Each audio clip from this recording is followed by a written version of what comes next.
Amitaba, un plaisir renouvelé en ce jour pour un nouveau chapitre de Bon à savoir. Le Bon à savoir aujourd'hui m'a été demandé par une sœur depuis le Togo. Hommage, la dot est-elle réellement obligatoire? Nous ne pouvons pas nous marier sans la dot. Non, la dot est obligatoire pour les peuples bantous, pour les peuples africains, pour tous les peuples en fait. Vous savez, la dot assure quelque chose qu'on ne vous dit pas généralement. C'est pourquoi on doit réellement enseigner la gente féminine et même les hommes. Pourquoi est-ce qu'ils dotent? Pourquoi est-ce que la dot doit être faite en fait? Il y a un mystère qui se cache derrière la dot. Derrière la dot, dans les peuples ici chez nous, au Cameroun, il y a des dots qui se passent bien en fonction des familles. Il y a des dots aussi qui se passent mal en fonction des familles. La dot donc est une question ici culturelle, une question d'éducation aussi à l'ancestralité. La dot est une question de mœurs. Et il y a des familles en Afrique ou des peuples au Cameroun par exemple que je connais le mieux. C'est un peuple, quand vous allez les doter, c'est extrêmement cher. Les parents de là-bas ont mis là-bas ce niveau pour eux. Ils disent qu'il faut valoriser la femme. D'autres, c'est un peu plus moins cher. D'autres, c'est symbolique. Parce que Jésus dit qu'on ne dote pas. Mais à tout ce qui va concerner la famille, tu participes. Chaque famille va de leur entendement et de leur concept de la vie. Maintenant, proprement dit la dot proprement dit, elle a un volet spirituel d'assurer, on va dire ici, les règles ancestrales et de maintenir la lignée ou encore la coalition entre deux familles qui vont se mêler pour lier une descendance. C'est ça le but de la dot premier. Pour ceux qui pensent, pour les hommes qui pensent qu'ils achètent la femme, en réalité vous n'achetez pas, vous payez ici le droit de terre ou encore le droit de la lignée. N'oubliez pas, en réalité, qu'est-ce qui fait l'enfant? Ce qui fait l'enfant, c'est l'environnement auquel il grandit. Ça veut dire que si une maman décide, on va dire comme ça, de faire ce que l'enfant déteste son père, l'enfant va détester son père. Si elle décide que l'enfant va aimer son père, l'enfant aimera son père. À quelques exceptions près où l'enfant sera un peu récalcitrant, mais à 98%, les enfants font ce que les mamans disent. Pourquoi? Parce que pendant que l'enfant est dans le ventre, la maman communique avec l'enfant. Ils sont liés par le cordon ombilical. Ils sont liés par cette alchimie divine qui les met en corrélation parce qu'ils mangent la même chose, ils partagent le même ressenti. Ce qui fait que si tu grondes une femme qui est enceinte, tu oses le ton, il est là. Quand elle s'effraie, l'enfant aussi s'effraie. Elle peut avoir des contractions après ou elle peut avoir un malaise après. Ça agit sur l'enfant directement. Ces ondes soniques que tu envoies agissent directement sur l'enfant. Par rapport à la perception et la vibration que tu as émis vis-à-vis de la maman. Et même à partir de là, l'enfant qui est encore neutre pour commencer déjà à avoir peur de toi. Ça veut dire que l'enfant peut rentrer dans le ventre. Il y a des femmes qui ont vécu ça. L'enfant se cache parce qu'il a peur de l'énergie extérieure qui est son père. Il estime que tu es colérique, tu es mauvais. Du coup, l'enfant, on est chez l'enfant dans le ventre. L'enfant est monté, il est caché. Les femmes vivent ça, elles peuvent témoigner. Donc, il faut faire très attention. Maintenant, comme l'éducation revient donc réellement à la femme, nous c'est apprend les hommes, c'est la femme qui éduque d'abord l'enfant. Alors, quand l'enfant donc maintenant est en âge pour les femmes demandent de se marier, l'homme qui vient faire la dot ici n'achète pas la femme. Il paye ce droit-là qui lui permet maintenant de lier l'autre famille afin que lui maintenant il vienne poser sa lignée. Parce que l'homme n'a pas de descendance. L'homme n'a pas de lignée s'il n'a pas de descendants. C'est pourquoi certaines familles adoptent certains enfants et mettent leur nom pour que les biens reviennent à l'enfant. Pour certains, ils font tout pour avoir au moins un descendant. À une certaine époque, au 14e, 15e siècle, quand un roi ne mettait pas un garçon comme descendant, il était malheureux. Pour lui, même s'il était le plus puissant, ce n'est pas un homme qui pouvait assurer sa descendance. Pour lui, c'était un échec. Ça a évolué avec le temps. Parce qu'il y a des femmes qui sont mieux que les hommes. Il faut qu'on soit honnête aussi. Voilà, même si l'homme reste l'homme avec des capacités physiques. Alors, la dot maintenant sur le plan symbolique ici, représente donc cette coalition entre ces deux entités, ces deux familles qui vont s'unir, qui vont procréer une lignée. Cette lignée maintenant, qui peut être bonne, qui peut être mauvaise, en fonction de la qualité de la dot, en fonction de la cérémonie de la dot, en fonction de la bénédiction qui suit après.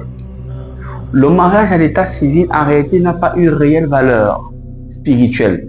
Elle n'a que la valeur sur la société. Parce qu'il faut savoir que le mariage à l'état civil, je crois, c'est un mariage qui avait été illustré par l'Empire romain et les francs-maçons à la base. Je crois que c'est au 14e ou 16e siècle. Donc, si j'ai bonne mémoire, ça fait longtemps, mais je ne suis pas documenté. Donc, la dot fait partie de nos essences généalogiques. C'est ça que les ancêtres connaissent. Donc, un homme réellement qui a doté une femme, elle a les mêmes droits qu'une femme qui est à l'état civil. L'état civil a été imposé parce qu'il fallait qu'on fasse comme eux.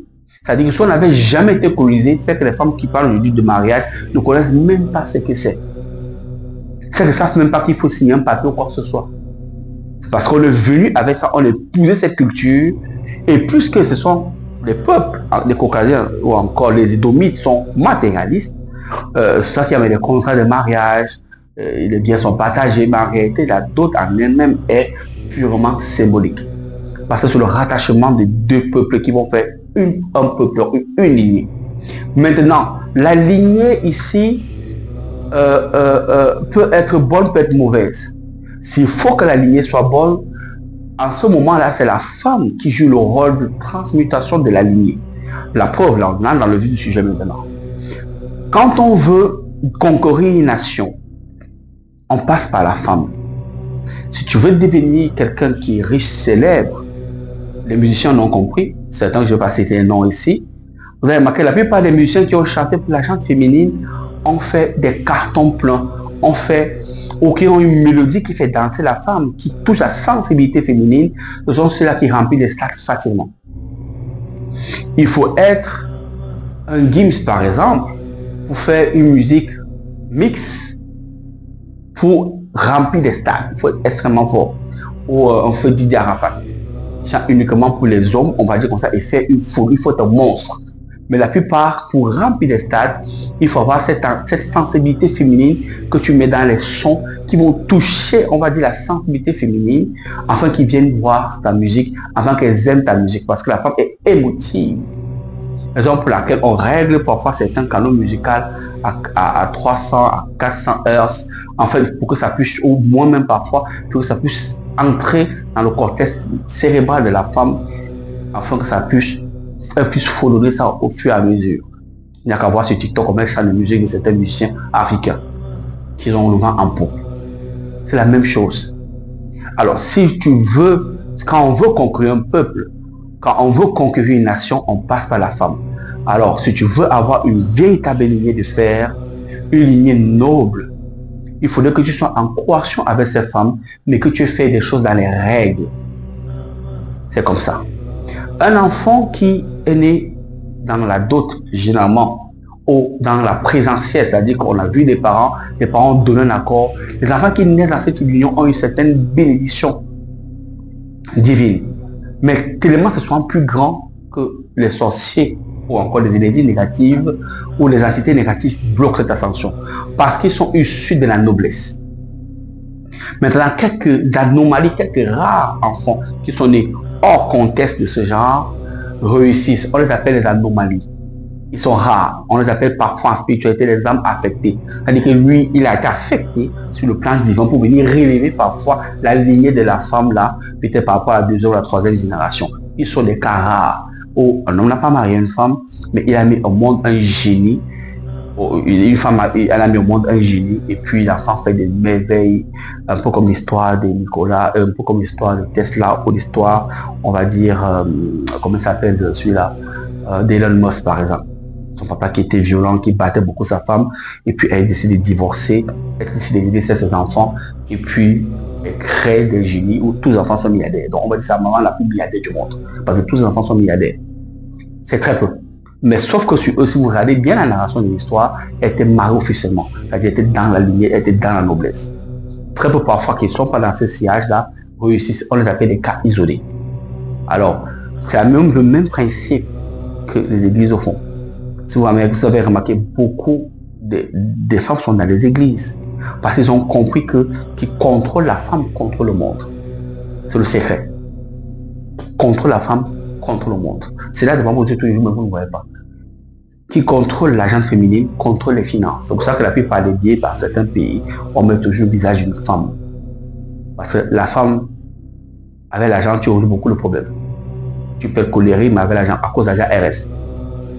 Tu peux sentir le bouc, mais à cause de l'argent RS. Tu peux ne même pas te brosser les dents, mais à cause de l'argent, elle t'embrasse. Hein? Et n'oubliez pas, la femme gagne des deux côtés. Ce que femme veut, Dieu le veut. Ce que femme désire, Satan exauce. Donc, elle gagne des deux côtés. C'est un être à part entière. Il faut faire très attention. Donc, si vous voulez assurer votre lignée et avoir une lignée noble, normalement, c'est avec la femme qu'on négocie. Après la dot, il y a une façon de se comporter. Il y a une façon même de préparer les futurs enfants que vous allez faire. Et une fois que la femme est enceinte maintenant, il y a des paroles. Pendant les 3 premiers mois, il y a des mots qu'on dit quand on est enceinte. Pendant les 3 premiers mois, il y a une façon de se laver, il y a une façon de parler. Quand la femme va à 6 mois, il y a une façon de parler, il y a des interdits qu'il faut respecter. Quand l'enfant va dire à 9 mois, qu'elle est presque à terme, ou 8, 9 mois, il y a une façon de parler. Quand l'enfant naît les 3 premiers jours, il y a une façon de se comporter, une façon de faire. Et ça prépare l'enfant à avoir un destin qui n'a rien à voir avec les autres. Parfois, les grands-parents le font en cachette, d'autres pas. D'autres, parfois, ce n'est que quand elle est dans son coin, qu'elle parle à l'enfant, quand elle l'enfant en parlant, elle fait de prophétiser des choses positives à répétition, étant connecté avec le cordon ombilical, elle charge l'enfant de ces énergies positives et l'enfant naît avec des facultés que d'autres n'ont pas. D'autres ne connaissent pas ces techniques-là. Parfois, l'enfant est tellement chargé, parfois il vole. Parfois les infirmières, les sages-femmes, parfois l'enfant vient et regarde, ça brille, tu me dis, un transfert parce que tu as trop chargé et c'est visible, c'est comme une luciole, on va dire devant en plein noir, on va dire comme ça ici. Donc la lignée ici, c'est la femme qui la règle. On est sûr de sa mère, on n'est jamais sûr de son père. Donc si vous voulez avoir le succès, c'est pareil pour les hommes. Je veux vraiment avoir le succès. Pour certaines personnes qui sont parfois bloquées, allez voir vos mères. Une maman qui lave les pieds de son fils. Tu vous dis, mais ça pour... Ah, vraiment. Donc, il y a des mamans là que quand tu as dit, ils compliquent. Oh non, c'est que... Vraiment, il y a un moment pour elle, la prière, c'est rien. La mère, tout s'arrête pas la prière. Il y a les actions prophétiques qu'on fait. Comment tu peux être avec des enfants? Ils galèrent. Aucun de tes enfants n'est positionné. Ils ont fréquenté. Des mois et des mois, des années passent. Tu ne te lèves pas. Tu es là, ah, moi, elle connaît quoi? Moi, elle ne connaît pas la route. Moi, je ne sais pas les choses là. Il faut s'en prier. La mère, tu pries depuis 14 ans. Tu pries depuis 9 ans. La mère, change de technique. On dit qu'il n'y a que des idiots qui pensent avoir des résultats. Il n'y a que des idiots qui pensent avoir des résultats différents avec la même méthode. C'est mal formulé, mais ça peut être la même chose. La mère, il faut changer. On ne dit pas le père, on dit la mère. Il faut changer. Les enfants ne peuvent pas rester autant de temps. Tu ne fais rien. Est-ce que tu sais comment les mamans marchent pour les enfants? Est-ce que tu sais que la mère est comme la poule? Elle protège ses enfants contre les bacs et les orages. Quand l'aigle vient attaquer, la poule épervier, la poule se défend bec et on pour protéger ses enfants. C'est ça une mère. Si la poule le fait, comme le fait toi qui es un être humain. Tes enfants n'ont pas de travail, ils ne sont pas mariés, ils n'ont aucune situation. Tu es là. Ah, on connaît pas les choses là. Parfois on te dit même que non, maman. Là, les pieds de ton enfant, Dieu que tu es sa sorcellerie. La mère, Jésus a lavé les pieds de ses apôtres. Les prêtres parfois vous lavent ça à l'église. Comment est-ce que ton enfant peut souffrir n'a pas le travail? Alors que tout ce que tu as à faire, c'est de laver ses pieds. La mère, laver les pieds de ton fils. Pour qu'il puisse avoir une ascension. Les pieds. Tu ne fais pas. Et tu es surprise que après, pour t'enterrer, c'est les problèmes commencent à... Bref. Ami Tabac, ce fut un plaisir de partager ça avec vous. C'est une anecdote. C'est la bon se reconnaître. C'est la fée qui gagne. C'était le padre. Aigle.